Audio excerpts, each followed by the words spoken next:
Bienvenidos, amigos y amigas, a Historia Contemporánea para cuarto de la ESO y primero de bachillerato, tema 19. Mi nombre es Juan Jesús Pleguezolo, soy profesor de Historia de Instituto y en este podcast le ofrezco todo el temario referente a dichos cursos. Antes de dejarles con el programa de hoy, recordarles que si quieren sacar el máximo provecho de su tiempo de estudio, pueden adquirir mi libro Los 10 hábitos del estudiante exitoso en las notas del programa. Sin más dilación, os dejo con el tema de hoy y espero que lo disfruten. Hoy hablaremos de la Revolución Rusa, que es un capítulo fundamental para entender la actualidad, para entender el siglo XX, para entender qué es lo que está pasando en nuestros días. Bueno, pues en buena medida nuestra sociedad parte de este acontecimiento trascendental. Hablemos de Rusia. ¿Qué sabemos de Rusia los españoles? Bueno, pues sabemos que es un país enorme, 22 millones de kilómetros cuadrados. Y para el que esté haciendo las cuentas, yo se las ahorro. Le digo que son 44 veces... Rusia es 44 veces España. Sabemos que es un país frío. Sabemos que la gente a veces, a primera vista, puede parecer fría, que luego no lo es. Que luego, si los conoces a fondo, los rusos son gente muy amable y muy acogedora. Y sabemos también, muy importante, que las chicas son todas modelos. Rusia, al contrario de lo que nos puede parecer hoy día, es un país primo hermano de España, es nuestra alma gemela. Ahora explicaremos, conforme vayamos explicando, entenderemos por qué digo que Rusia tiene muchos puntos en común con España, al contrario de lo que uno puede pensar viendo el mapa y viendo la geografía. Bien, a finales del siglo XIX y principios del XX, Rusia estaba en una situación que estaba llevando, para que nos entendamos, estaba haciendo lo contrario que Europa Occidental. Estaba llevando el camino inverso a Inglaterra, Francia, Bélgica, Holanda, en cierto modo Alemania. ¿Por qué? Porque mientras los países de Occidente estaban llevando a cabo un proceso industrializador, era la segunda revolución industrial, Rusia tenía una economía agraria, una sociedad feudal, una economía de subsistencia. El 90% de su país vivía del campo. Bueno, y mientras los países de Occidente iban construyendo democracias parlamentarias, con sus más y sus menos, pero ahí iban, con sus constituciones, con sus gobiernos donde primaba la división de poderes, en Rusia había una monarquía absoluta, un zar que acumulaba todos los poderes. Mientras los países occidentales, la mayoría de ellos habían pasado por la Ilustración, en Rusia seguía habiendo un país que estaba dominado por el pensamiento cristiano. La Iglesia ortodoxa estaba presente en todos los ámbitos de la sociedad. Pues bueno, esto es Rusia, un país que, como digo, estaba absolutamente descabalgado de Europa. Y aquí tenemos un punto en común con España. España, todo esto que acabo de decir de Rusia, es aplicable a España. Todas las características que acabo de decir se podrían perfectamente aplicar a nuestro país.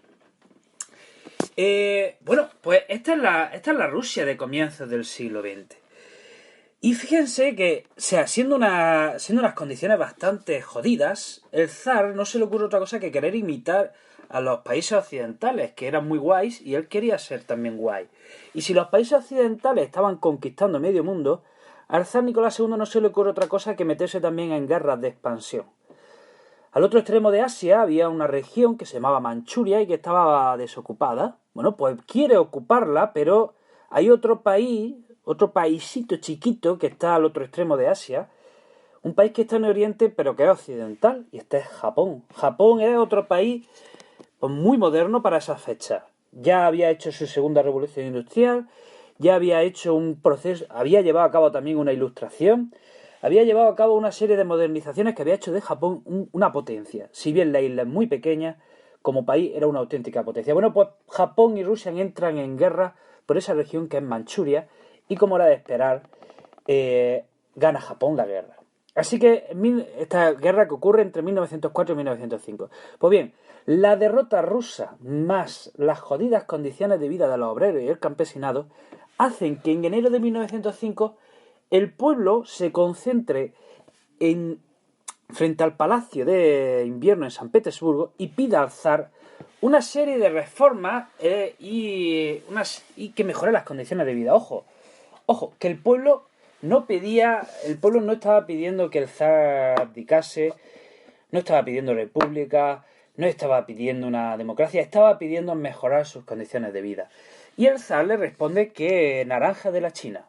El zar saca el ejército a la calle, dispara, manda a abrir fuego y mueren unos 1000 manifestantes y unos 5000 son heridos. Tanto es así que este domingo, este día se le conoce como el Domingo Sangriento. Meses después, el pueblo vuelve a la carga y organiza una huelga y ya el zar dice, ok, va, tío, va. Y empieza una serie de tímidas reformas. Por ejemplo, establece un parlamento, que allí llaman la Duma, y una reforma agraria. Pero tenemos que decir que estas reformas que se inician después de la Revolución de 1905 no son suficientes. Las condiciones del pueblo siguen siendo bastante malas. Bueno, pues este es el primer capítulo de la Revolución Rusa. Tenemos 2 capítulos más. Y ahora hagamos un paréntesis y expliquemos lo siguiente. He dicho que el 90% de la sociedad y población rusa es agraria, feudal, está atrasada. Bueno, he dicho el 90%, pero no, hay una pequeña Rusia, una parte de Rusia que sí está modernizada, sí está avanzada, sí está industrializada. Y estas son las ciudades de San Petersburgo y Moscú, las que están lindando con Europa. Pues bueno, pues en estas ciudades sí había industrialización. Y allá voy y te pregunto, amigo o amiga de bachillerato o un oyente que está escuchando esto, te voy a hacer una pregunta. Si respondes correctamente, tengo que decirte que eres una persona muy culta y muy ilustrada. Atención, pregunta. ¿Qué clases sociales emergen de todo proceso industrializador? Tic-tac, tic-tac, tic-tac. Respuesta correcta. Burguesía y proletariado. Esas son las clases sociales que emergen siempre de la industrialización. Si bien en la sociedad feudal hablamos de nobleza y servidumbre, en una sociedad industrial hablamos de burguesía y proletariado. Y los burgueses querían, pues como querían lo que querían en Europa Occidental. Democracia, derechos humanos, una constitución, derecho al voto, elecciones. ¿Y qué querían los proletarios? Estos querían igualdad de clases, querían mejorar sus condiciones de vida, querían abolir esa sociedad desigual. ¿Qué tenían en común? Su odio al zar. Hagamos un paréntesis. El marxismo dice que la historia se explica a través de la lucha de clases.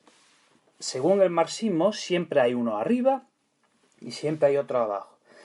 Y los que están arriba viven a base de explotar a los que están abajo. Y los que están abajo siempre quieren luchar por llegar arriba.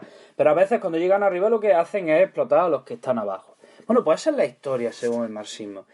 Y decía Marx que esto debía terminar y que algún día tenía que haber una dictadura del proletariado, un golpe de Estado en el que el pueblo bajo, o sea, el proletario, tome las riendas del poder y establezca una sociedad igualitaria. Bueno, pues eso es lo que decía el marxismo y era la ideología que había influenciado más a las clases obreras en toda Europa y especialmente en Rusia. Bueno, pues estas son las condiciones que tenemos, ¿de acuerdo? Pues bien, llegamos a la Primera Guerra Mundial. El zar Nicolás II dice que él es defensor de todos los pueblos eslavos. Y como a Austria se le toca las narices a Serbia, y Serbia es un país muy chiquito, Rusia le dice a Austria, te vas a cagar.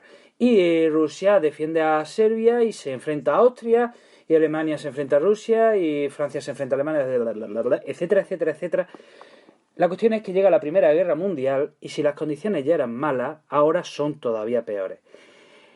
Aumenta el hambre, aumenta la desigualdad, el pueblo lo pasa todavía peor y llegamos a febrero de 1917 y aquí el pueblo, pues, en un segundo asalto se concentra frente al Palacio de Invierno y aquí sucede una cosa que no sucedió en 1905. El ejército se pone de parte de los manifestantes. Esto es lo que determina que la revolución triunfe. Cuando el zar se da cuenta de que el ejército no le es fiel, abdica y tenemos que esta revolución ha triunfado. Viene un gobierno provisional que lo dirige un príncipe que se llama Lvov, que luego se va, que viene un tal Kerensky. Y este gobierno provisional promete elecciones, promete una constitución, promete, en definitiva, reforma.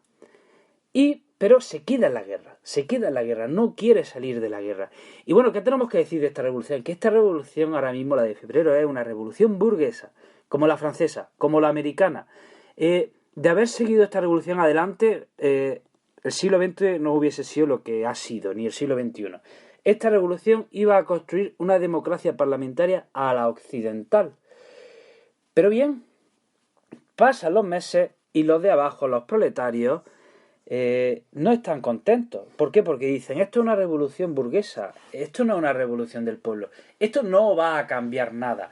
Lenin, el líder, uno de los líderes del partido bolchevique, el líder del partido bolchevique convence a los obreros de que esto no va a cambiar las cosas, que una vez que triunfan los burgueses siguen explotando a los obreros, de forma que había que hacer una revolución de verdad. La de febrero no valía. Así que llegamos a febrero, el 23 de octubre, y Lenin con Trotsky convencen a los obreros de que hay que tomar el poder. Así que la noche del 23 de octubre los obreros se organizan y toman los puntos centrales de la ciudad de San Petersburgo.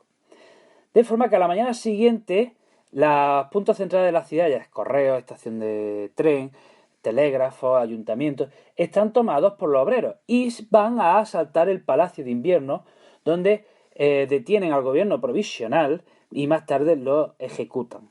Así que con esta revolución de octubre, ¿qué tenemos? Tenemos ya el triunfo de una revolución obrera, de una revolución bolchevique, a diferencia de la revolución de febrero, que había sido una revolución burguesa. Muy bien, amigos, estas son, en resumen, la revolución rusa se compone de 3 revoluciones. 1905, que fracasa, o fracasa casi total, o casi, bueno, sí, que fracasa. Revolución de febrero de 1917, que es una revolución burguesa, y Revolución de octubre de 1917, que esta es una revolución proletaria, bolchevique, marxista, comunista, como ustedes le quieran llamar. La primera medida que lleva a cabo este gobierno bolchevique es sacar a Rusia de la guerra, ¿de acuerdo? Esta es la primera gran medida, la medida estrella.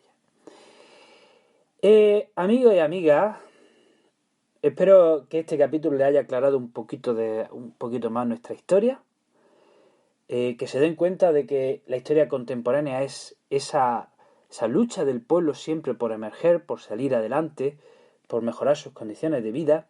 Espero que pasen una buena semana y les emplazo para que escuchen el capítulo de la semana siguiente.